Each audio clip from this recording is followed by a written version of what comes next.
À toi, honneur, gloire, louange et puissance, majesté. C'est devant toi, Seigneur, que nous nous présentons ce matin. Non pas à nous, Seigneur, en ton nom donne gloire. Non pas à nous, Seigneur. Merci pour ta présence. Merci pour ton esprit. Parle au travers de nous, Seigneur. Un cœur a besoin de ne pas quitter ces palais de bonheur, mais de demeurer en toi, Seigneur. Soutiens-nous.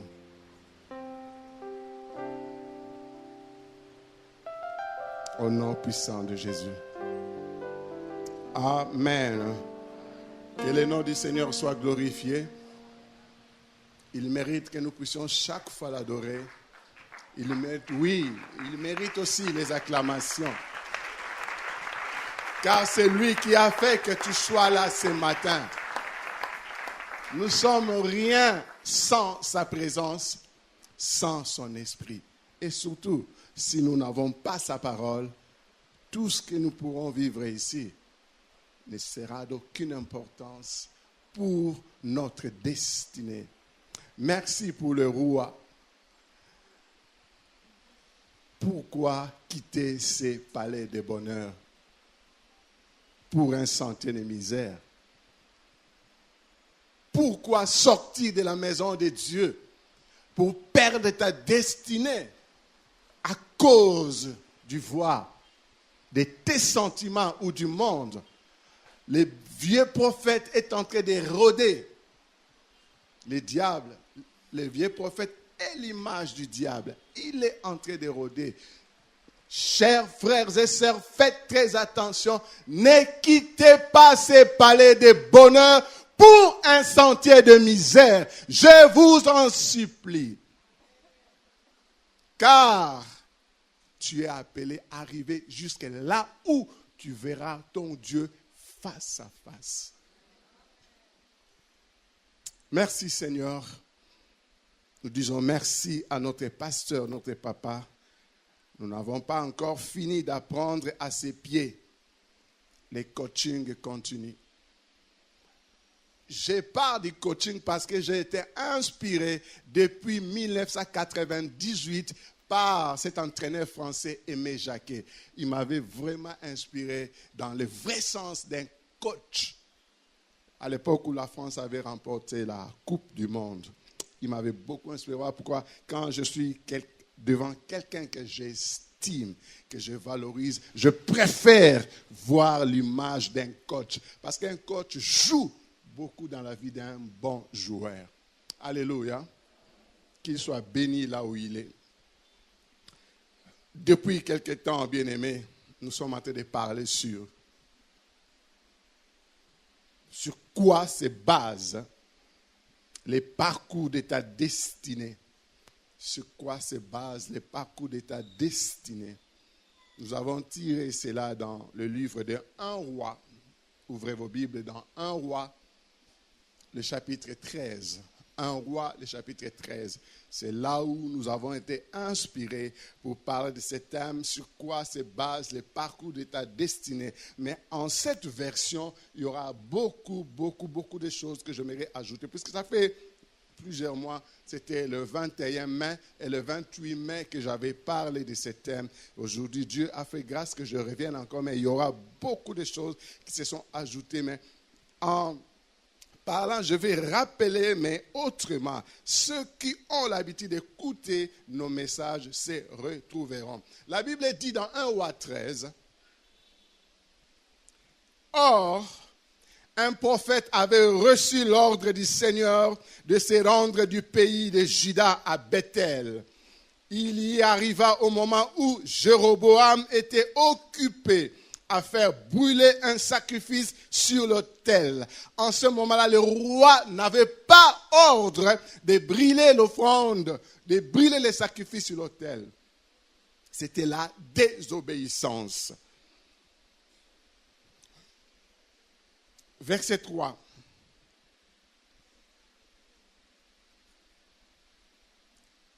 Le verset 2. Il prononça cette parole du Seigneur contre l'autel. Autel, autel, écoute ce que déclare le Seigneur. Un garçon va naître dans la famille de David. Il s'appellera Josias. Sur toi, autel, il sacrifiera le prêtre des lieux sacrés, là où ceux-ci faisaient auparavant brûler les sacrifices. Sur toi, on brûlera même des ossements humains. Les prophètes annonçaient encore ceci. L'autel va se briser et les cendres grasses qui s'y trouvent vont tomber à terre. Vous aurez ainsi la preuve que c'est bien le Seigneur qui a parlé. Alléluia. Lorsque le roi Jéroboam entendit ce que le prophète disait contre l'autel de Bethel, il tendit les bras par-dessus l'autel et cria « Arrêtez cet homme !» Mais son bras demeura tendu et paralysé, de sorte qu'il ne pouvait plus le ramener à lui. Au même moment, l'autel se brisa et les cendres grasses qui étaient dessus tombèrent. Conformément à ce que les prophètes avaient annoncé de la part du Seigneur. Aussitôt, le roi dit au prophète, « Je t'en prie, supplie le Seigneur, ton Dieu, de me pardonner et de guérir mon bras. » Le prophète pria et les bras du roi furent complètement rétablis. Alléluia. Alors, le roi invita le prophète en ces termes. « Viens avec moi dans la maison, alors manger quelque chose. Ensuite, je te ferai un cadeau. » Mais le prophète répondit au roi, « Même si tu me donnais la moitié de ta fortune, je n'irai pas chez toi. Je ne mangerai pas une miette de pain et je ne boirai pas une goutte d'eau en ces lieux. En effet, le Seigneur m'a ordonné ceci. Tu ne mangeras rien, tu ne boiras rien, et pour rentrer chez toi, tu passeras par un autre chemin que celui que tu auras suivi pour aller à Bethel. Il repartit donc par un autre chemin que celui par lequel il était venu. Or, il y avait un vieux prophète qui vivait à Bethel. Ses fils vinrent lui raconter tout ce que le prophète venu de Juda avait fait. Or, il y avait là les fils du vieux prophète. Ils sont partis raconter à leur père. Dans ce passage, si vous allez jusqu'au verset 34, il y a 4 personnages qui ont attiré mon attention.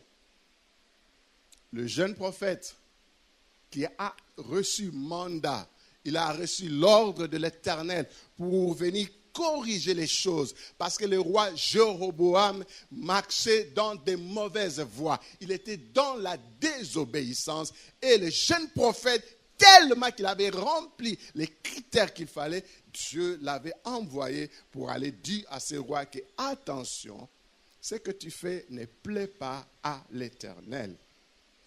Deuxième catégorie de personnes, c'est le roi Jéroboam qui était vraiment obéissant à l'Éternel.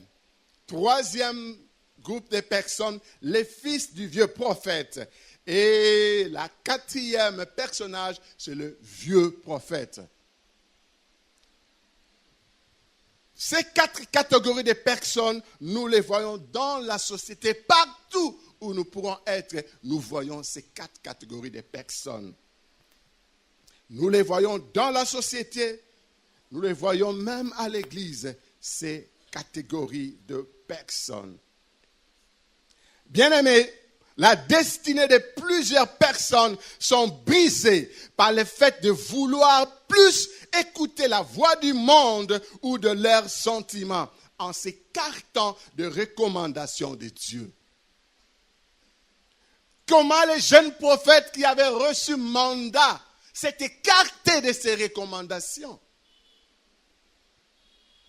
Les jeunes prophètes étaient choisis par Dieu pour qu'ils aillent remettre en ordre les choses sacrées et amener le roi Jéroboam à se corriger de ses mauvaises voies. Pourquoi les jeunes prophètes étaient choisis par l'Éternel? En ce moment-là, il était choisi parce qu'il avait rempli ces critères. J'ai retenu au moins 5 qui avaient fait que Dieu lui fasse confiance. Premier critère, il avait une conduite opposée à celle du roi. Les jeunes prophètes avaient une conduite opposée à celle du roi. Il avait obéi à la parole de Dieu pour aller accomplir cette mission. Différent de Jonas qui avait écouté Dieu, mais il n'a pas obéi directement. Troisième critère, il devait parler de la part de l'Éternel. Il avait reçu mandat de ne parler que de la part de l'Éternel. Quatrième critère, il devait agir avec puissance et la miséricorde divine. Il ne devait pas maudire et laisser la malédiction, mais il devait maudire et écouter aussi la confession de la personne et pratiquer la miséricorde, comme il avait fait. Bras tendus, plainte, et puis il a prié.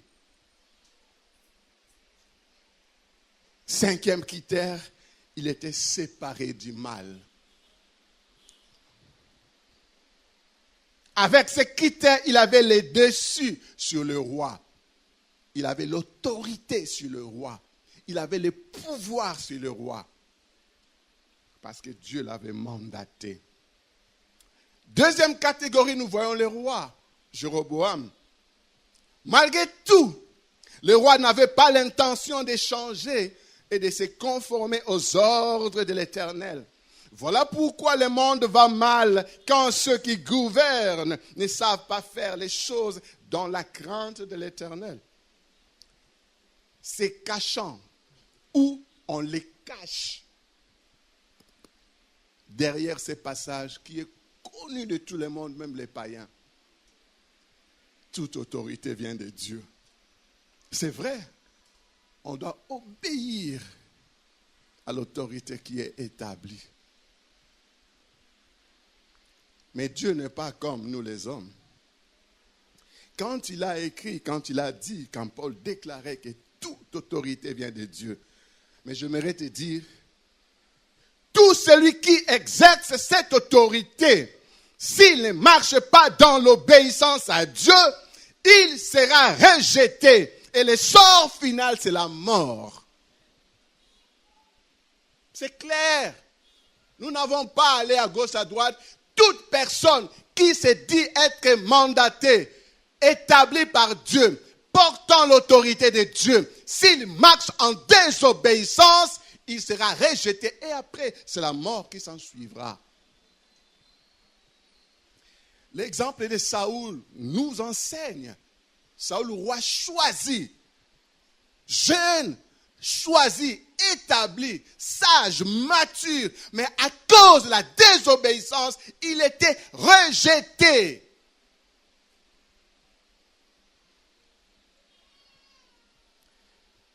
Il y a même le prophète Samuel qui commençait à avoir pitié de lui.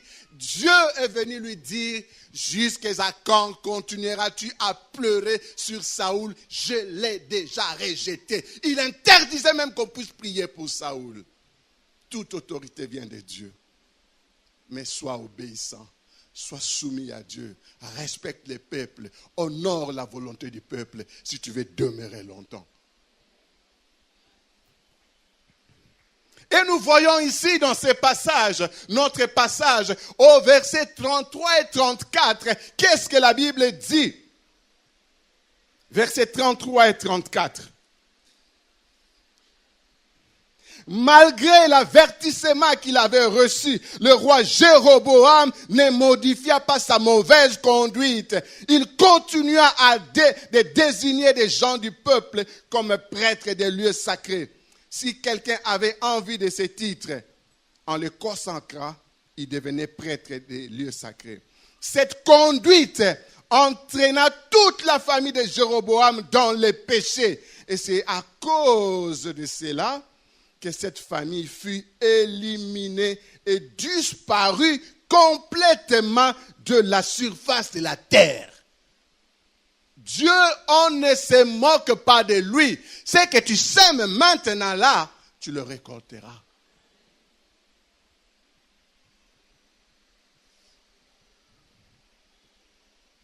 Et si vous lisez le verset, nous sommes encore en train de parler pour le roi Jéroboam, si vous lisez le verset 7, en invitant les jeunes prophètes, ce n'était pas pour se repentir, c'était pour les corrompre, comme le font aujourd'hui tous les présidents que vous connaissez. Ils corrompent les prêtres, ils corrompent les pasteurs, ils corrompent les bishops, ils corrompent tout le monde. Et comment le pays va marcher? Dieu est mis comme, c'est pas en dessous de quelque chose comme ça. Et ce sont leurs intérêts qui priment. Les rois, en invitant les jeunes prophètes, c'était pour les corrompre comme il avait l'habitude avec le vieux prophète. Il y a un moment qui vieux prophète a vu bananaï, à côté on a circuit, va commencer à nanda quoi roi. Pour pas même information, surtout il y a bien et pas un vieux prophète. Jusqu'à ce que même qui s'envoie jeune prophète ba que non pas papa na ba non pas pour papa bongo mais papa a arrêté un jeune prophète pour bango sinon te kope ko kufa musala ko kufa ba ko liate ezaki te kono papa bongo la mutema papa ta la pétion ya buma kope na biso éliminé. Attention aux vrais prophètes, attention aux vieux prophètes, ils sont là partout. Attention. Il n'amène jamais de bonnes choses. Il peut vous présenter quelque chose qui brille, mais à la fin, c'est la perdition. L'Éternel savait que jeune prophète sera sali et que batté va corrompre. L'Éternel savait, voilà pourquoi il avait donné des ordres très précis aux jeunes prophètes. Est-ce que dans notre monde aujourd'hui, avons-nous encore de tels serviteurs qui agissent pour l'intérêt ou le bien-être du peuple en écoutant la voix de Dieu?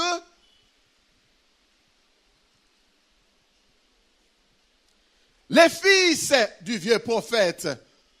Aujourd'hui, la société est pleine de gens qui rapportent étaient souvent dans notre environnement, voire à l'église. Beaucoup sont victimes de trahisons auxquelles ils ne s'attendaient ou ne s'attendent.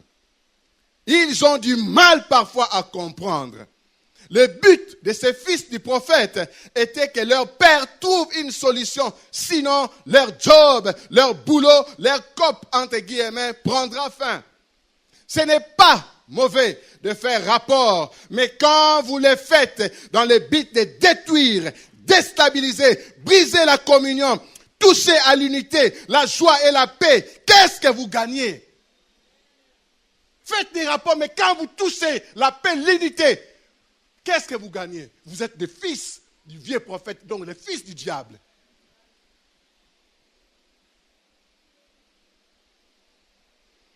Même si on vous donnait ce que vous envisagez, est-ce que votre conscience sera tranquille? Soyez aussi de ceux qui font des bons rapports pour les gens. Non, non, chef, cette dame, ce monsieur, excellent, excellente. Soyez aussi de cela. Cela va consolider le lien d'unité et de la paix dans une maison ou dans une famille. Si vous entendez toujours un enfant accusant les autres, même pour rien, il faut très bien le regarder. Il faut très bien le regarder. Quand je réfléchissais, j'ai pensé à toi, Moussoki. Je ne sais pas pourquoi. Je disais, Désiré Moussoki, toi là où tu seras, je ne sais pas. En tout cas, Dieu me voit. J'ai pensé à toi. Ne faites pas comme tout le monde. Et cela ne t'arrivera pas. Et c'est de très bonnes dispositions de cœur. Je ne sais pas pourquoi, mais j'ai pensé à toi.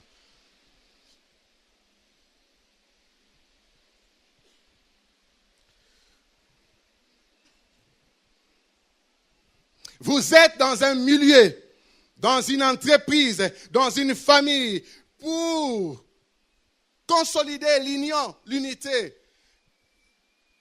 courtoisie, par amour, par respect, par considération, quelqu'un, tu ne connais pas peut-être l'état de sa santé morale, physique ou spirituelle, te dit, je me repose un peu. Peut-être il n'avait besoin que de 5-10 minutes seulement pour se rétablir d'une intense activité qu'il venait de faire. Il avait besoin juste d'un break pour se ressourcer. N'allez pas si vite aller voir le chef pour dire, chef, il se repose. Est-ce que tu as eu quand même l'esprit, l'amour, la joie de dire, ah mon frère, est-ce que je peux te voir dans combien de minutes pendant que tu te reposes? Ça allait être mieux, fils du prophète.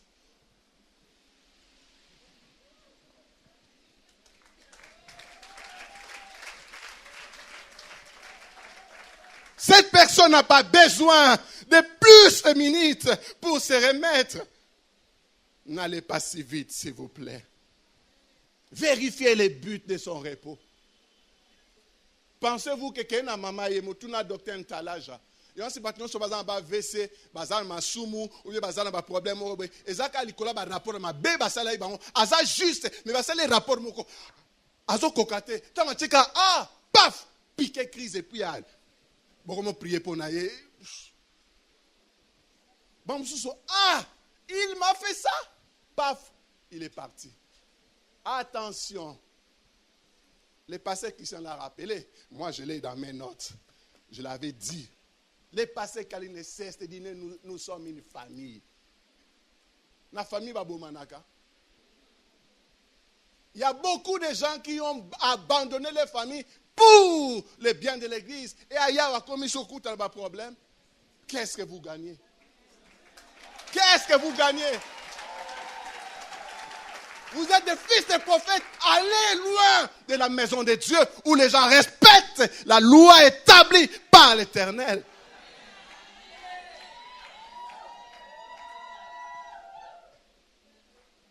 Attention, ne créez pas de tensions, de méfiance et de manque de considération pour rien. Soyez gentils, s'il vous plaît. À l'église, nous devons savoir que tous, nous n'avons pas les mêmes capacités de supporter les chocs comme Jésus-Christ. Nous n'avons pas cette capacité-là. Nous n'avons pas cette capacité. Nous sommes faibles devant les situations. Voilà pourquoi le Seigneur dit, prenez courage de vaincre le monde. Arrêtons ce genre de comportement dans la maison de Dieu. Si vous voulez que les taux des AVC, des crises cardiaques et des autres crises diminuent, nous à l'église, arrêtons ces mauvais comportements.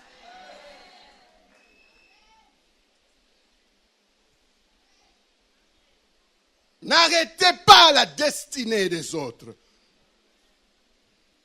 Le Seigneur, en bâtissant l'église, il a voulu aussi que cette dernière soit une zone où les gens viennent avec leurs problèmes et trouvent des solutions. Non, un lieu où les gens rentrent avec des problèmes. Ce n'est pas dans la vision du Seigneur tel qu'il a bâti son église. N'est-ce pas que le passé Kali, Kassenda Lumpungu, ne cesse de nous faire déclarer que nous sommes une vraie famille. Merci Pasteur Christian parce que tu l'as rappelé ce matin. Dieu savait que j'allais dire ces choses, il vous a demandé de les rappeler. Nous sommes une famille, sans la famille, on a été bima. Ne continuez pas à troubler les cœurs des gens.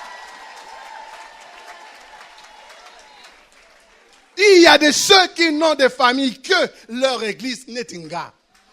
Ni t'étais les efforts de mon épouse, famille n'a rien comme église. Yendem tazong sangana nazala bato la doctrine wana ya servitude te mais vocation nanga tellement ndenge na zuila yango vie nanga depuis bon mois na église. Est-ce que yo bengana na église pour amuna mabe fils du prophète, vieux prophète.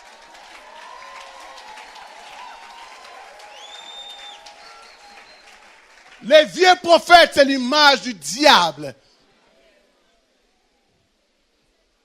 qui est toujours contre nous. Et son désir, c'est de toujours nous amener dans son camp pour bien briser notre destinée. Si tu n'as pas de discernement et que tu tombes dans ses bras sans savoir, sans avoir une bonne conscience et être réveillé spirituellement, ton parcours sera totalement brisé, fracassé et ta destinée, tu la salueras de loin. J'étais dans l'armée d'Israël bon, je suis grandi là-bas, mais de 1988 jusqu'à, je crois, 1993, je travaillais comme plombier général de l'armée d'Israël. J'étais encore jeune, 24, 25 ans. J'étais engagé plombier principal. Maman Sakina, là où il habite, notre base était là. Juste en diagonale, là où Maman Sakina habite. L'armée, notre base était là. J'étais engagé comme plombier. Le représentant légal, il a acheté la parcelle dans la commune où se trouvait notre paroisse. Il est venu comme par courtoisie. Il a vu les pasteurs, notre pasteur de l'époque, il dit, j'ai acheté une parcelle dans les environs, mais j'aimerais qu'on modifie. Mais dans un premier temps, je veux que les sanitaires soient faits. Ne connais-tu pas un bon plombier? Ils m'ont choisi, jeune. Après que j'ai eu fait à faire ce travail, il a dit, waouh, tu es jeune, tu fais de très, très bonnes choses comme ça. Viens, on va t'engager dans notre communauté. Aïe, aïe, aïe, aïe, j'ai rencontré un vieux plombier qui n'aimait cesser de faire du mal. Tu peux faire quelque chose aujourd'hui, tu passes, lui il vient, il bouche les canaux d'évacuation. Et quand l'eau va commencer à retourner, on dit, moi, je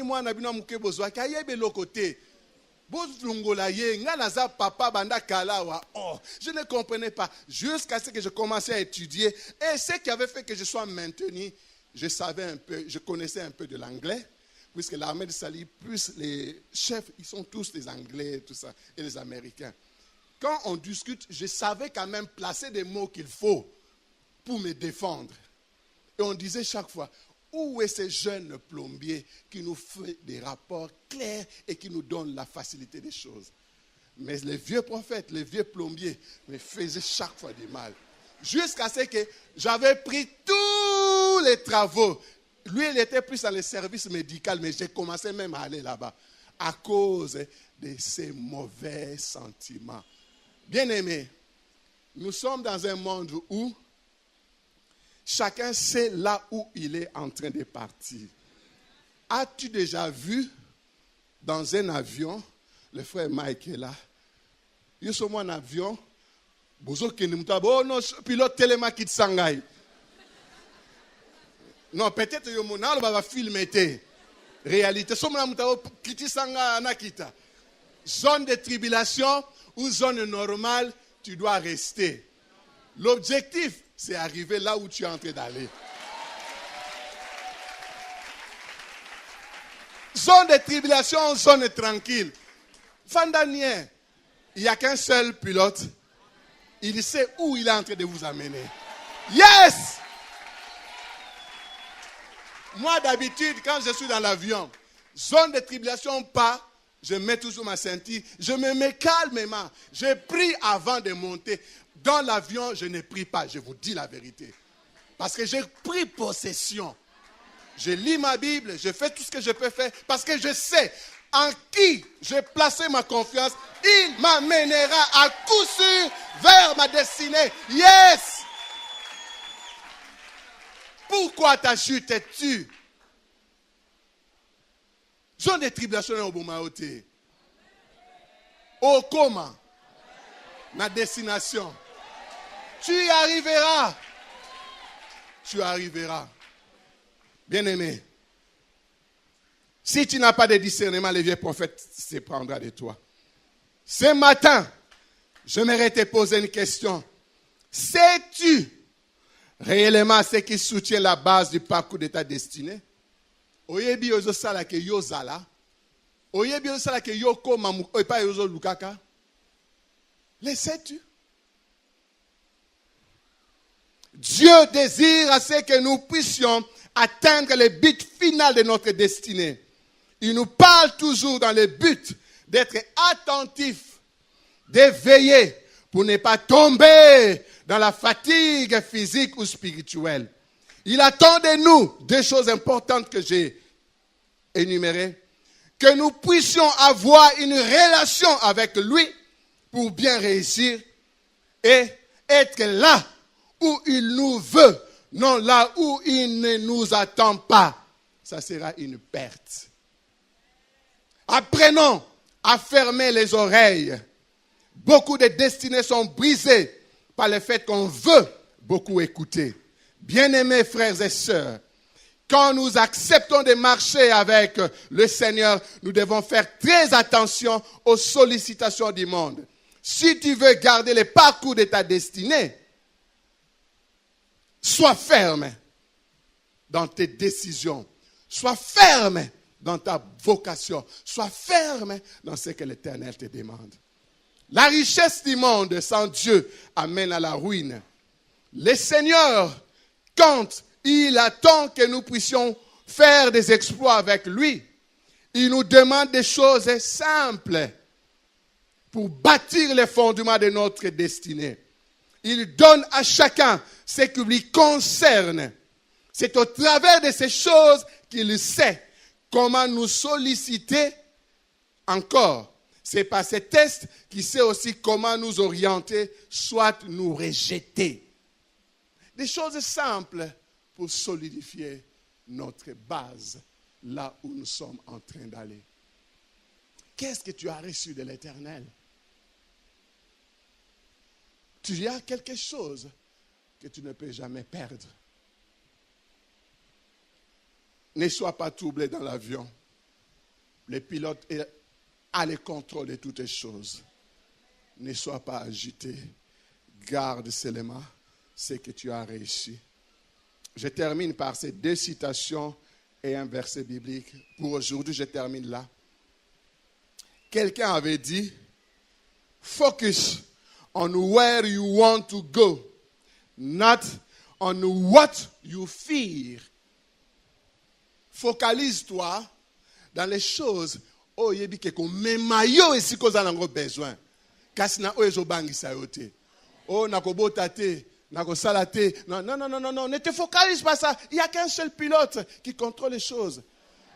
Dis-toi, j'arriverai, je ferai et j'aurai. C'est tout. Focus on where you want. No, what you feel. Where you feel. Oh banganine. Tu n'as rien à craindre. Un autre avait dit, it is not in the star to hold our destiny, but in ourselves. Ce n'est pas que les étoiles qui feraient que ta destinée soit gauche ou droite. Non, ce n'est pas par des choses du monde que ta destinée sera. Non. C'est par nous-mêmes quand nous répondrons à ce que Dieu nous demande de faire. Et Timothée dit ceci, en Timothée, et on va terminer par là aujourd'hui. 1 Timothée chapitre 1er, le verset 18 et 19. 1 Timothée. Paul est en train de parler à son fils. Il dit, Timothée, mon enfant, je te confie cette recommandation conformément aux paroles prophétiques qui ont été prononcées autrefois à ton sujet. Que ces paroles soient ta force dans les beaux combats que tu as à livrer. Garde la foi et une bonne conscience. Quelques-uns ont refusé d'écouter leur conscience et ont causé ainsi le naufrage de leur foi. Garde ce que tu as reçu. Beaucoup ont négligé, beaucoup ont refusé d'écouter la voix de leur conscience. Ils ont fait naufrage. Et Proverbe 27 dit, l'homme prudent voit le mal de loin, il est vite. Mais l'insensé, il va tout droit et il paye cher. Et la version anglaise dit, l'homme sensible, quand il voit le mal, il s'éloigne.